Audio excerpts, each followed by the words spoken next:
Hey guys, welcome back to the channel. In this video, I'm going to go over my weekly stock picks for the week of May 1st through the 5th. Before we do, just to reiterate, not a financial advisor. Make sure that you do your own research. Also, if you find value in our video, smash the thumbs up button, subscribe to the channel if you enjoy our content, and hit the notification bell. That way YouTube can let you know every time we release new content. Other than that, guys, let's dive right on into it. So, the first pick I have for the week is going to be TQQQ, okay, and the reason I have this here, it's an option play. So one thing I'm going to start doing, trying to start doing every week, is give you a swing trade idea, give you an option idea, and these are things that I'm keeping an eye on. I may enter or may not, just depends on how exactly it pans out for that particular week. As mentioned earlier in my ZNOG video, I did make 46% on my option for last week on Amazon calls, and it's probably the first time I've ever exited any type of play where I actually exited at the very tip top before it sold off.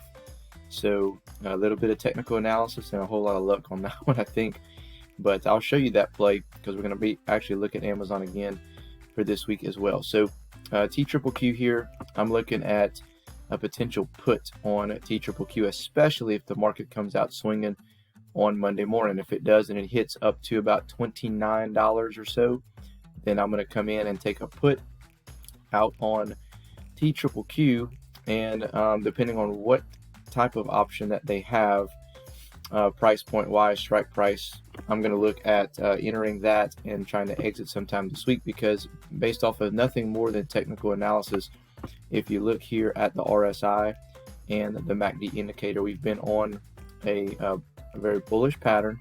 We're about to be overextended, and every single time, it doesn't matter what stock you're in, what stock you're following, just trading, whatever, it's almost basic common sense, guys. What comes up must come down. Similar to gravity, toss the ball up, what happens? It comes down, and and then so we'll have to kind of just see how it goes from here. But I do feel like, especially if the market comes out green on Monday and even Tuesday, it would fall even harder, and then I would look to exit depending on Monday, and any type of news or whatnot that may shake the markets out. But if this pushes up heavy, then I'll be looking to take one out and exit sometime this week once it does get that reversal and pullback, because it may only be temporary, because your support here is 27.70. So if it gets up to 29 and it falls down and it bounces off of 27.70, then it may continue to move to the upside. So I don't want to get caught holding a put if it's going to continue to move, because this one in particular, TQQQ,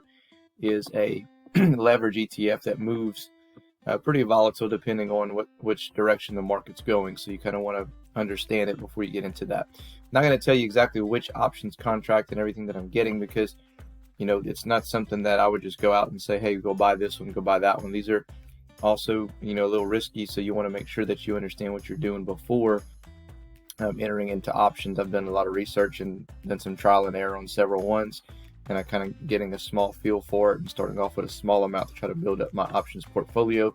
And so make sure that you go and research before you even touch anything with options. All right, guys, so next up, Amazon, ticker symbol AMZN. This is going to be my swing play, and I talked about this one last week and said that I was taking an option out, or I took an option out, and I was holding and looking to take profits. I took the option somewhere, I think around somewhere back here, around the low 90s, or somewhere around here, I believe, and it shot up.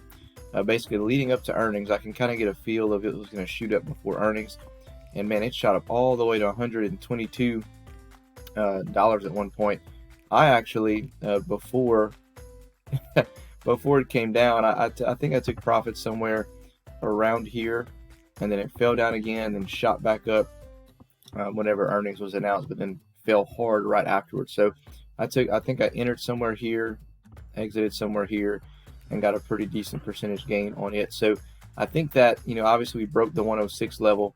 We have potential to come and be undervalued if the market has a sell-off, and believe it or not, could come back and retest this $100 or even $95 level. And if it does that, that's where I would look to enter in on a swing and try to ride it back up to 100, whether it be on an option or a swing trade. I'm eyeing more of this as a swing trade for now, whenever it does get into undervalued territory, because just like any other stock, anytime it gets to undervalued, eventually people are going to see that as an attractive buy point and come in and buy on that. And on the watch list, if you watched my video earlier today, ZNOG, ZNOG, looks to be forming a cup and handle pattern, so we want to see if it bounces off of 10 cents and starts making its way back to the upside. If it falls below there, not a good sign. But if it holds at about 10, that could make for an interesting swing play, but you want to put a tight stop loss on this bad boy just in case. One, it's an OTC stock, and two, you never quite know where this thing is going to head. It's very